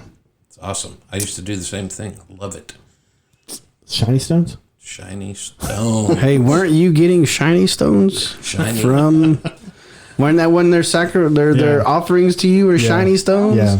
Get some. That's what I was heading toward. I could have made a lot of money back in the day when I was younger, though. Yeah. Yeah, I didn't know that about you. Did you used to Yep. Used to do a lot of gold panning and look for. I remember one time it was gold panning, and we were just getting placer dust, which is fine dust. Mm-hmm. And I walked around this one wall, and I looked, and the wall was about 15 feet on a creek bank. And I looked up, and I seen a glint of something. Ting! I said, "What is that?" And I said, "Tom, come here." Tom Short, he was another guy who was a lot smaller than me. I said, "Climb up on my shoulders and look up in that little area." Yeah. This wall was solid amethyst stone. Wow. And hollowed out. Oh my gosh. Beautiful stuff. Beautiful. Yeah, and we had gold pans and metal detectors, the whole 9 yards. Wow. Me and my friends did. We did a lot of it. I never knew that about you. You could go out in the desert and find a dry creek bed, but you had to take your water. And we'd carry 55-gallon drums of water in the back of the truck, and we'd get this dust, dig around the rocks of this old dry creek beds, start panning. And this is in the 70s, and we would come back and make $350 a weekend. Wow. In the desert? In the desert, dry desert. Yeah. It was awesome, man. Wow. This was in Arizona. Arizona. Wow. I got some oceanfront property in Arizona. Oh, do you? If you buy that, I'll throw the Go to Gate in free. Wait. No. Oh, I'm behind on it. So. Do it. Go. Come on. Well, Come on. wait. Hold on. That was good. So, I know we've never talked about this on the show, and I've always wanted to. I don't have an experience on it with UFOs. Mm-hmm. What's your experience with UFOs? You got any? Mm-hmm. You got any good stories? I do. I have a real good one. Shoot. Personal experience. Shoot. Let's do it. This happened in Arizona. And it was reoccurring. Didn't happen just once. Mm-hmm. It happened twice. I guess you could call that reoccurring. But it was 1978. Mm-hmm. And my friends and I remember, I guess I can go ahead and say their names, can I? Yeah. Yeah. They won't get mad. It was Frank Valenzuela, Tina Harder, Claire Granillo, Terry Granillo, and Carl Urbina. Okay. We were all out cruising around, and we said, hey, let's go up to a mountain. So we went up the mountain. Right. And it was on the top. It was about 2 a.m. And we're the only ones there. They had a little veranda you could sit under. It was made out of stone. Mm-hmm. We were sitting there talking, just having a good time. And I said, well, it's getting late. My dad's going to kill me because I'm late. So we all get in, and we're driving Terry's car. And it was me and Terry Granillo. She was sitting next to me. I was driving the car. Then our sister Clara. Then there was Frank Valenzuela. No, Diana Delcid was there. Mm-hmm. Diana and Frank, and then Carl Urbina was in the back seat. Well, we're coming off the mountain, and the road off the top comes down like this and tees. Well, we come down like this, and I stop the car. It's a 1976 Plymouth Duster, red with a black stripe. I remember all these details from this. Yeah. And on the other side of this road where you teed into was a pretty steep cliff. And there was a light down on the bottom of this little canyon. Mm-hmm. And we said, well, somebody must have went over the edge, must be search and rescue. Well, no sooner than I said that, this light goes just like this, and it stops. Yeah. To our right, I guess, I don't know what angle that would be, but it stops. And I lean forward over the steering wheel and looking. Yeah. Terry's looking up. Claire's looking up. He's trying to see. Diana's there. And Carl, they're all in the back seat. And I'm looking, and all of a sudden, boom, the brightest dadgum light I've ever seen in my life. Shooting down on you? On us, on the car. Wow. Boom. And it was like, seemed like it was a second. And then I turn and look at Terry, she's sitting next to me. She's pounding on my arm. Let's get out of here. Let's get out of here. She's been crying, and her mascara is running down her face. Yeah. Now explain something to me. In 1 second, how can you get a face full of tears? Yeah. And your mascara running? Frank's in the back. Oh my gosh, they did it. They did it. They really did it. They pushed the button. I can't believe it. And the other two are back there in the fetal position. Like, what's going on? What's going on? Well, I take off and I go down and drive away. I didn't feel threatened. I didn't feel harmed or anything. Everybody else was freaked. Yeah. I was normal. And, but that's all. And I've seen it. I've drawn it, what I've seen. And, did it make any noise? No. No noise? It was fast. And when the light was here, the light went off and it went that quick.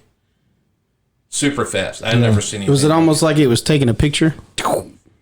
I don't know what it was doing. Like, because when you say that, it reminds me of like if I'm taking a picture with a flash, it's just boom, boom, and it's gone. So that quick, like it was taking a picture. Like it was scanning you. Yeah, like that's yeah. Well, I don't know. But the whole thing to me is, why is everybody else freaking out? Right. And why is there mascara running? In 1 second, how could that be? Do you think time slowed down for a little bit or what? Maybe. I don't know. Something happened. I can't answer the question. I can't say what it was. And you said this happened twice, right? Yeah, it wasn't the first time. And we used to hang out on the street. We always hung out, and me and the friends, and we'd talk and do guy stuff, run up and down the street. Well, one day we were outside, and to our right, here comes this light again. But it was just a light. It wasn't a ship. There was a ship with this one. Mm-hmm. But this one was just a light. It goes, poof, and it lit up the whole street, just like a giant flashbulb. Yeah. Just, whoosh. And that was it with that. And then. Did you feel anything, or did anybody else feel anything? Like, nope. There's that light again. Now Bill Chandler was there. He didn't have. He wasn't with us the first time it happened. Okay. So it was new to him. He goes, "What was that?" But everything was normal, and but then years later, I'm talking 30 years later, I contact all my friends from then, right? And they don't really talk about it. Frank, he does. He said, "Yeah, I remember it. I had it happen to me again when I was elk hunting up in northern Arizona. Same thing. Big light, whoosh, hit him again. Same state, right? Same state, wow. Arizona.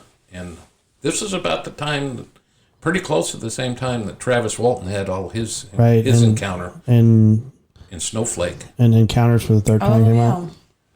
I know that story. Wow. Yeah, there was a lot of. On the first occurrence, what type of ship it was? Was it oval? Was it? It was round.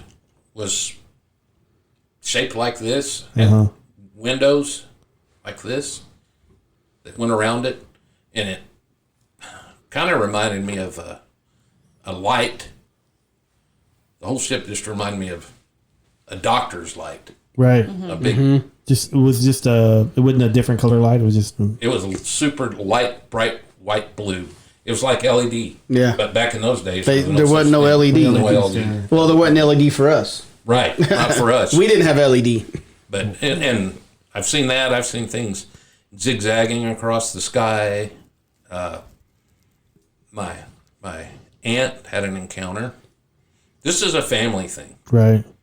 And my grandma's had encounters. My aunt had an encounter. That's not very uncommon either. And I think, theory is that it's genetic study, a lot of times. But a lot of, Heck, when I was a kid, I was terrified to go to bed. I'd looked in my closet. I know a lot of kids are, but on my windows in my bedroom, I would make sure every corner of the curtains were tucked in, and nothing could look in. And I loved monsters like Frankenstein and all that stuff, but having something look at me through the window, I couldn't deal with that. But my aunt, this is up in the Panhandle of Texas, outside of Amarillo, and they were asleep. Had a ranch, really big ranch. This way out in the middle of nowhere. 1968, and it was 66. Anyway, her and her husband was upstairs asleep. My grandmother was downstairs, and the kids were downstairs sleeping. Well, she's laying there reading a book, and all of a sudden she hears this beep, beep, beep. And she gets up and looks out her window, where there's this craft coming down and landing on the other side of the barbed wire fence in the field. And all of a sudden, this door opens up. She said there were 4 creatures that come out. She said their heads were huge. So they were walking around picking grass up, and there was a cow there, and this cow was scared and backed up against the fence, and it was going nuts, and these little things was around it, looking at it. They just turned around and went right back in. Well, she got her camera, and she went to go take a picture, and she thought, maybe I better not take a picture and get their attention. And then she was trying to wake her husband up. He wouldn't wake up. He stayed asleep. But my grandmother, which is my Aunt Mary's mom, was awake. And she drew what she seen that night. It's in her diary. Wow.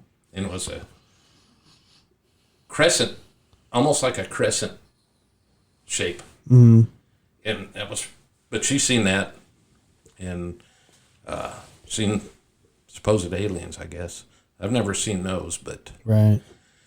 Don't care to. Little things scare me, not big things. Yeah. I've never had a UFO experience. I've never had one.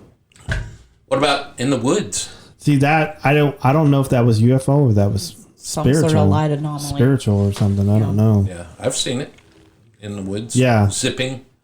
Yeah. Sometimes those two things kind of go hand in hand. Yeah. Too.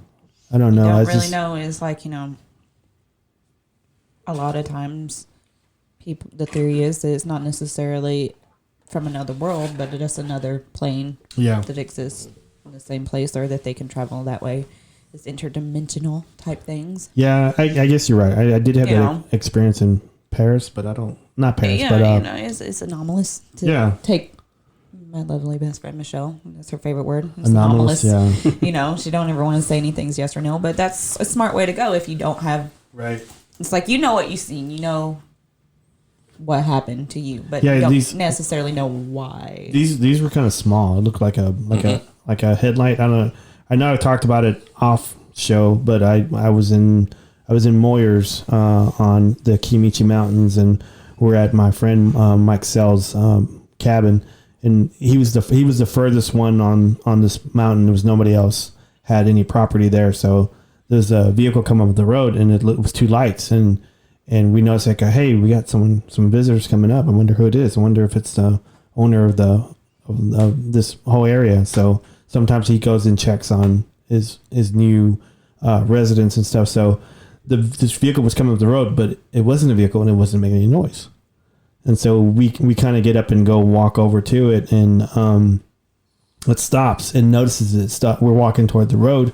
It stops, and these 2 lights then dash through the woods, and they're crisscrossing trees, and then they go over to the edge of the mountain and then drop. And so we were kind of freaked out and stuff, and I I think at the time I was drinking, and so I go, I'm gonna stop drinking. Gotta stop drinking. So That's I've seen them. Yeah, that's very similar, like to what when they first started seeing lights at Skinwalker. Yeah. They said they thought it was like motorcycles, Yeah. Right. or something like that. But wasn't that the same place where you said you thought you heard like the language or whatever? Yes. Mm-hmm. Yes. Yeah. Yes. Yeah. That was. What I don't know, if? I don't know if I ever told you that story, Luke. Yeah. I'm interested. We were on Mike Sell's property, and the next property over was a neighbor that was probably a good 100 yards away, and sometimes they would come up to the mountain, and they would, it's a weekend stuff there, and so I think it was me, Kenny, Mike Sells, Buddy Britt, and Tim Clay. We were sitting around the fire talking, and we heard his neighbor, like, we thought they were talking. They were like, and it was far away, and we just kind of heard it was gibberish. So we go, hey, your neighbor's here. And he goes, well, let's go and say hi. So we get up, walk down the road. We get closer to this guy's cabin. There's no vehicle there. There's no lights on. There's no fire. And the talking stops. Mm-hmm. And they go, you heard that, right? Yeah, he goes, yeah, we heard it. So we start walking back. And then it comes up again. So we walk back again, and it stops. And so I've heard that before. I know we had an episode where we had Ron Moorhead stuff, audio stuff, and it was playing, and it was similar to stuff like that. So it's something I've experienced before. So just kind of odd. Me too. So you've heard that also as well? It was. Him, Billy Simmons, had went to Arkansas. Yeah. And we were picking an area where we was going to research. Mm-hmm. It was already dark. We'd stopped, and I think there was 4 or 5 of us in the vehicle. We got out, and all of a sudden we hear a conversation coming from woods. There's nobody there. Nobody for miles around. There's a female voice and 2 male toned voices, and they were speaking a language I've never heard before, and it's just I can't even do it. Right. But I've got recordings of voices of speech going on, very deep. My wife comes out. She let the dogs outside one night. This is during this habituation, and I have my digital or my audio recorder, a digital recorder hanging outside where the cymbals were, and all of a sudden she opens the back door and she says, "Come on, guys," and no sooner than she says that, there's this deep guttural voice that sounds off. It's just so deep, but it was saying something. Then I've got other recordings of them saying something. I don't know what it is that they're saying, but it's pretty awesome. They do have a language, a vocal language. Yeah. So, what were you gonna say, Ash? Oh, I don't know. You forgot. you said what if, and then what if it's ritual that Yeah. you were hearing, and then that's why you saw the lights. Just to kind of go on a little bit more woo woo, because it makes me think. I mean, that's possible. Yeah. If they think there's a theory that sometimes that they might be not necessarily in league, but they're in contact with otherworldly creatures because they're something beyond us. We don't really have I'm completely open on all that. So I don't know. I've seen the same lights, Right. similar, except they were red and green, zipping through the forest. And then one night we was on the Sulphur River. It's me and Billy, my 2 sons, and his son. We were up there, and it was nighttime. And all of a sudden, we're in the back area. Me and my son's in the back area, and we hear this loud roar come from way far away. Then we hear another one. So I said, okay, we're going up. We're going to head to the front and see if everybody's okay. So we start going out the front. Well, everybody meets at the truck. We radio into each other, hey, meet at the truck, let's go. So when we get there, all of a sudden we look to the west, and at about, oh heck, I don't know how high it was, but it was probably at what angle is that, guys? 70 degrees, something like that? Yeah. Well, at a 70-degree angle, there's this disc floating there. Uh-huh. And it just sat there, and there was different colored lights on it. And actually, I think we did a radio show about it. We did a live show from the field in the same area. On the night? On that night. So it's out there on the web somewhere. But you could just see this. I have to check it out. Just hovering.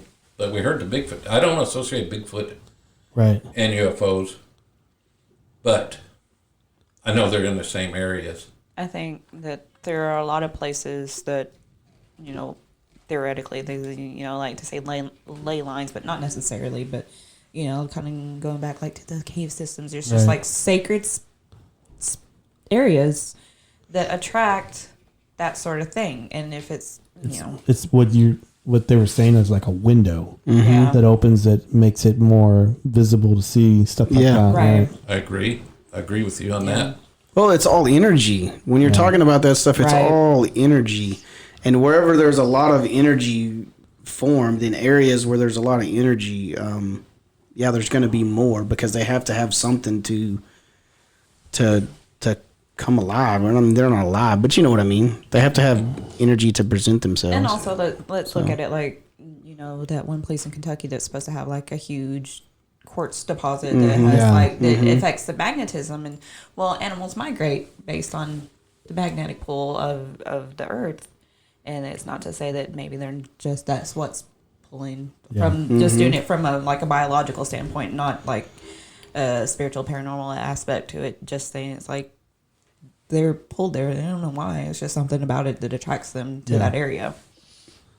Well, you can say the same thing about people. Yeah. Yeah. Yeah. It's the same thing. Hey, speaking about people, we're a minute and 56. A minute and 56 in. That's an inside joke. Inside joke with us. We're almost about to the 2 hour mark. Yeah. So It's just getting good. yeah, I know. Luke, how it goes. we got to have you back on. Yeah. I'll be glad to come back. I'll come into town, though. Okay. Save you the trip. Would you be willing to bring some of that audio stuff with you? Mm-hmm. Okay. Yes, That would be indeed. fantastic.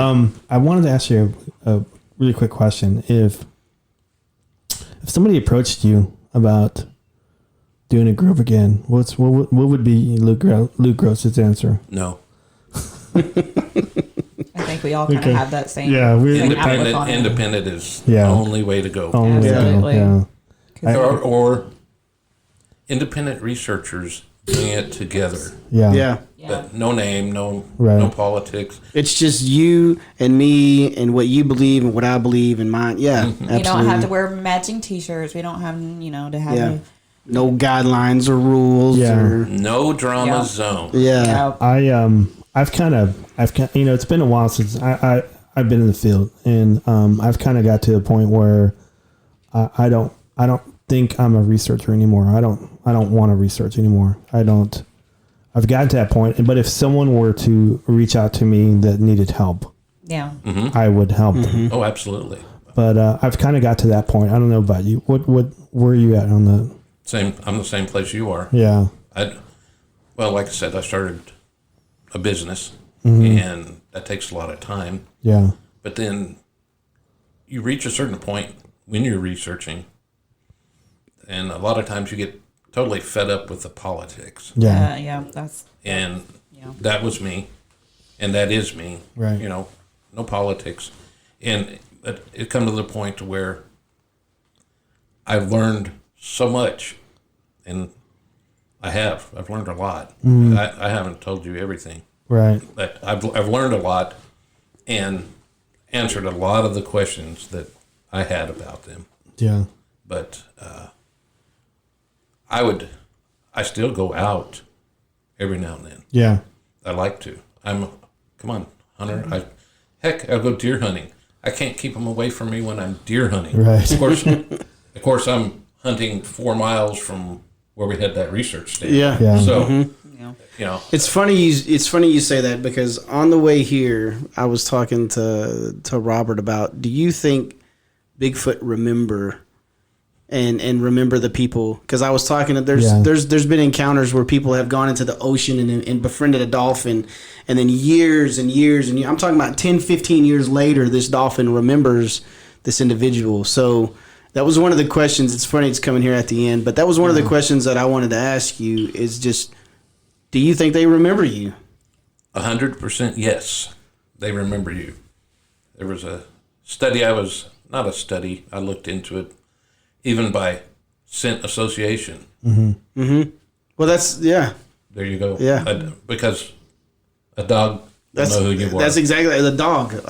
My dog, if you blinded, I have I have a little 5-pound dog, and then I have an 85-pound dog. But if you blinded my dogs, they would know who I am. Yep, absolutely. Just straight on scent alone. I wouldn't say anything. I wouldn't touch them or anything, but they would know who I was. Yep. So When I first got into TBRC, I used to wear the same pants, shirt, jacket, socks, shoes. I would take it home, and I would wash it in really, really light soap, and I would keep it in a big old Ziploc bag. I remember the jacket.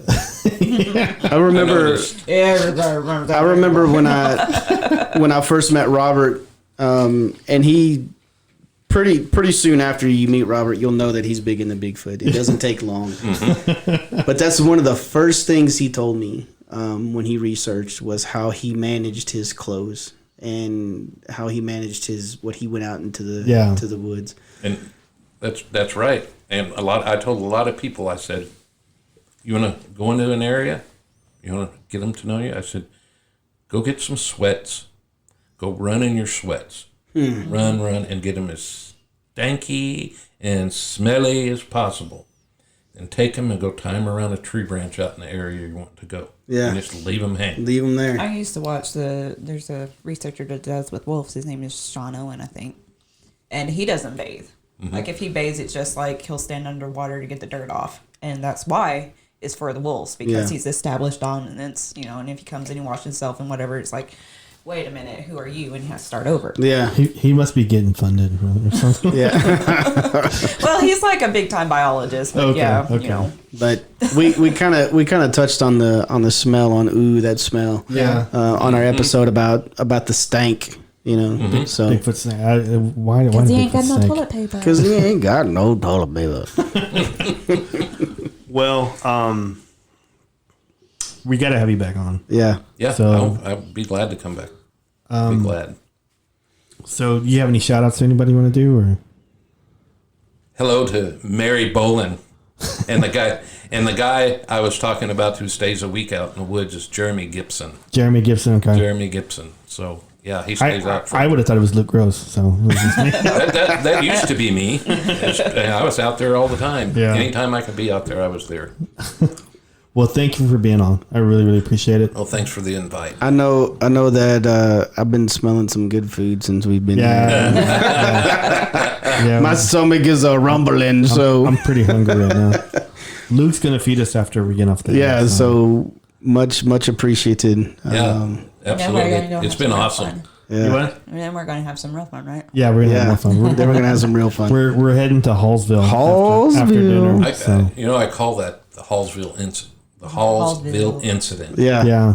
There ain't not much more else to put it, I tell you that's why I say this one right here is spoiled. That's why I say that. That was, Her first time in the woods, and boom, there you go. every time, I didn't go out about 4 or 5 times, but there wasn't a time when something didn't happen or we didn't see something. She's right. Yeah. That's why I And call that her was just spoiled. like in a year or two span, Yeah. So I know. But I man. always say that I'm very fortunate in this field and then in the paranormal, because the people that I found to teach me are of quality. I didn't find like some dumb fuck that you know. Don't I hold can't. back. Here's the thing. hold back. I never hold back. You know? I've I been do, waiting. There's been an one MF, and that's the first F that's been dropped in the whole show. And So, it's always from me. You can Mine- count on me. well, to say the you F had word. an MF earlier. Well, mine was describing the story. It was describing the story, but That I was was a like, quotation. That's true. she had to get her quota, at least one in every show. So no, I'm just kidding. I'm If just I were to messing give with any you. Ash. advice, don't learn from a dumb fuck. There's two. Bam. Chris, you got any shout out? Yeah, always my babies and my wife. Always, I'll shout out to them. Big shout out to Luke here. Lucas. Got a shout out to Luke for coming on and like I said, just inspiring this Bigfoot Bob over here to do what he does, because I have fun with it. Mm-hmm. I have a lot of fun with it. This podcast has been really cool, and so. And I know when I said wife and babies, you were like, yeah. Let me go back and yeah. So That's what. Yeah. Shout out to my wife and all my kids. yeah. I love my wife. Ash, you And I got want to shout out to our listeners. Yeah. The people, you know, that mostly are Yeah. like our families and Yeah. our close friends that actually listen and share and, you know, bring in new people, you know, Yeah. because you can look at our schematics from all over the world. That's All not over the just, world. I mean, I'm sure some of that's kind of random, but it has to be Yeah. people out there sharing, you know, and Yeah, hopefully it continues to grow. We're really big in Europe right now. We're very big and roll- Yeah. That's awesome. But I- Scandinavia. I feel like whenever we took our break was when we were starting to really build up some steam. Yeah. And Yeah. I think from now on out is just really we've found our stride, and we just have to, you know, find our market. Yeah, we need a. Yeah, we're looking for a social media person. Yeah. to Yeah. do our stuff. So And we can't pay you, but we can pay you in hugs and squeezes. squeezing. So And knowledge of, you know, Yeah. useful trivia. you Yeah. know, or depends, you know. And if you come to Luke's house, he'll feed you. So That's right. yeah, It'll take you out in the woods. yeah. It'll change your life. So well, again, Luke, thanks for being on. I really appreciate it. Absolutely. I I love you. appreciate I it. love you so much. You mean the world to me. So Same here, Bob. that I'm going to go ahead and close the show. Thanks everybody for being on. Thanks for the listeners. Thank you all.